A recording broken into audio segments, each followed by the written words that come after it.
From the sudden increase in volume, I would deduce that you've woken up. Good morning.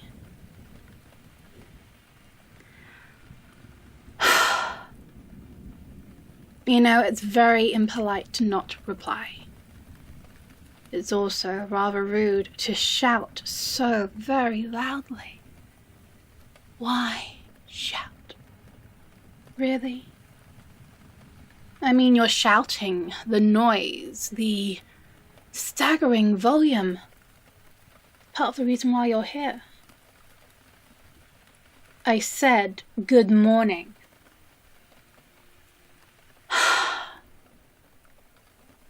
If you are so inclined to be rude, I will just leave you here. In the dark. Alone. There you are. Isn't this so much better? Quiet, calm, orderly. Well, that was rather profane. But I can't deny that your use of language is colourful. And I am rather inclined to forgive you. For the situation you find yourself in is disconcerting. Well, I would hazard that it's disconcerting. I've never found myself in this position because I digress. Good morning. How are you feeling? How do I think you're feeling? Well, since I know the side effects of the drugs I gave you, I would suggest that you have a headache, slight nausea, slight numbness in the limbs, and confusion.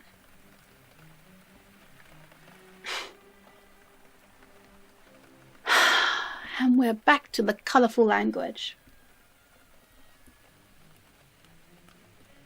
Are you finished? Sure? Good. Now, do you have any questions? I will not answer questions if you shout them. Politeness costs nothing. Well, a lack of politeness, well, it will cost you dearly. So, do you have any questions? Who am I? Really? That is so disappointing. Do you really not know me? I believe that your lack of acuity is down to the residual drugs in your system. Look at me. Focus. A flash of recognition. Yes. I'm the librarian.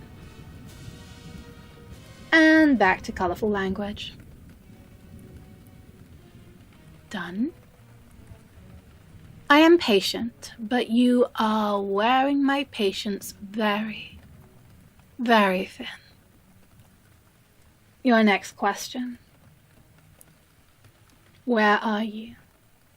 You are in my private library, and you are very fortunate to be so, for no other person, apart from myself, has graced these hallowed halls. Your next question. Why? Well,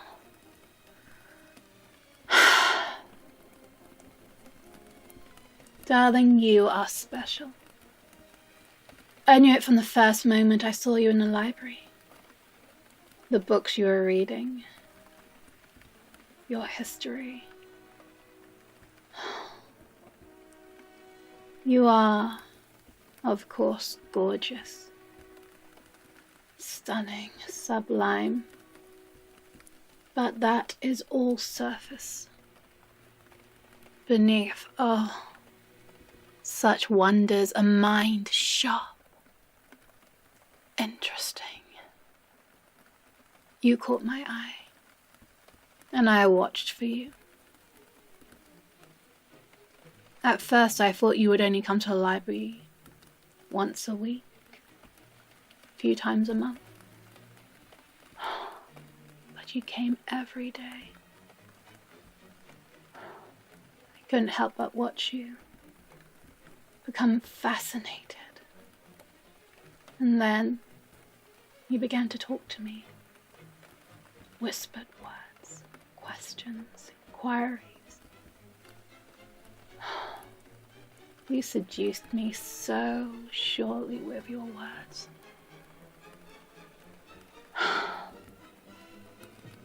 Your questions, your queries, your jokes. Terrible jokes, but I fell for you. And every day we would have our special time together in the silence. Smell of books. And you. Tick of the clock.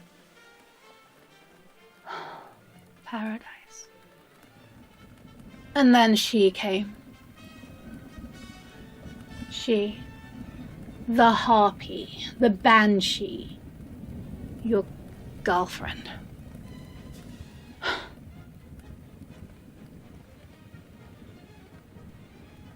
I would ask what you saw in her, but it's fairly obvious what you saw. She is pretty in a way. A cheap, tacky, tawdred way.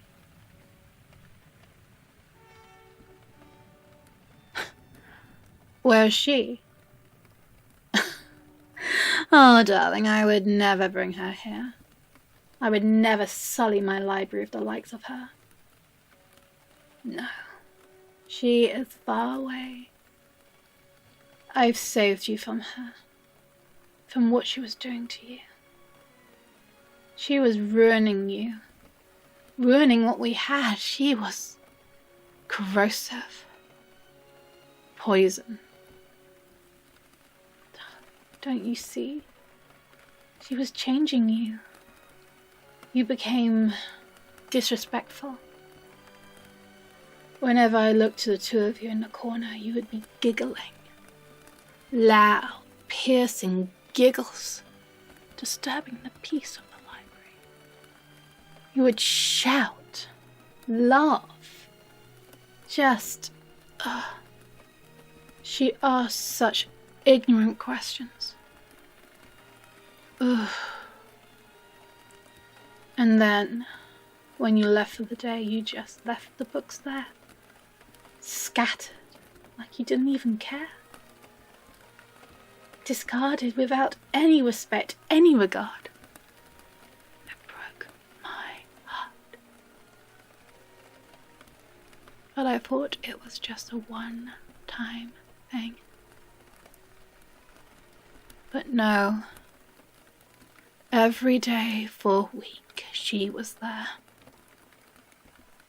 And my paradise was turned into a hell. She was changing you, ruining you, and oh, it broke my heart.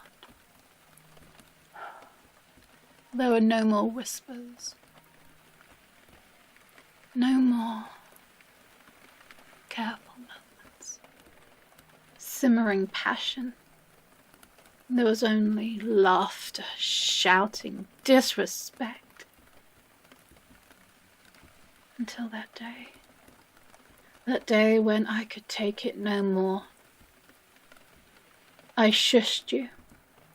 I never thought I would have to do that, but I did. And you said no. That you're allowed to talk in the library. I looked at you and I didn't know you anymore. What happened to the sweet, respectful person I fell in love with? She happened. That harpy, that... banshee. I didn't plan it. I did not plan it. I don't regret it. I called you after the library shut, telling you that that book you wanted had come in, that rare tome. And you came without her. It was a sign. See? You're quiet now. This is the one I fell in love with. The one who is just perfect.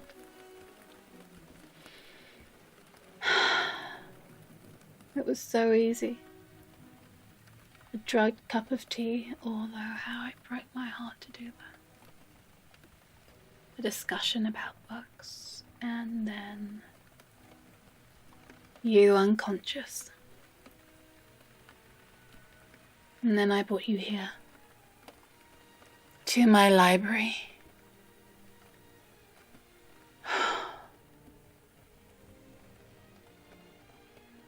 Cell? Oh, darling, this is not a cell. You are not a prisoner here. You have the world. You are free.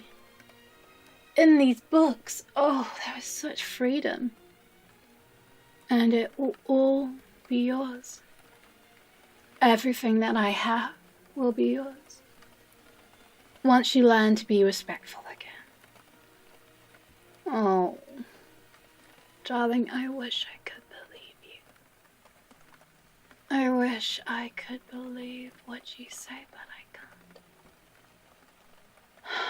Just look how you were shouting earlier. She has corrupted you, changed you. But I know I can save you. You can be saved. And we have time. We have books. We have love. It will be how it was again. But now we don't have to be so formal, so restrained. We can be passionate. We can be loving. We can be everything. In our library. Well, it's not our library yet, but it will be. Now, shh. It's time to sleep. This is hard. This shouting, this pleading, this vulgarity. Oh. I will not stand for this. Shout. Shout as loudly as you want. No one will hear you here. Shout yourself until you're hoarse. I can't talk to you like this.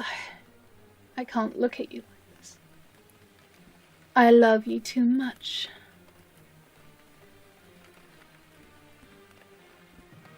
Enjoy the doll. I'll see you soon.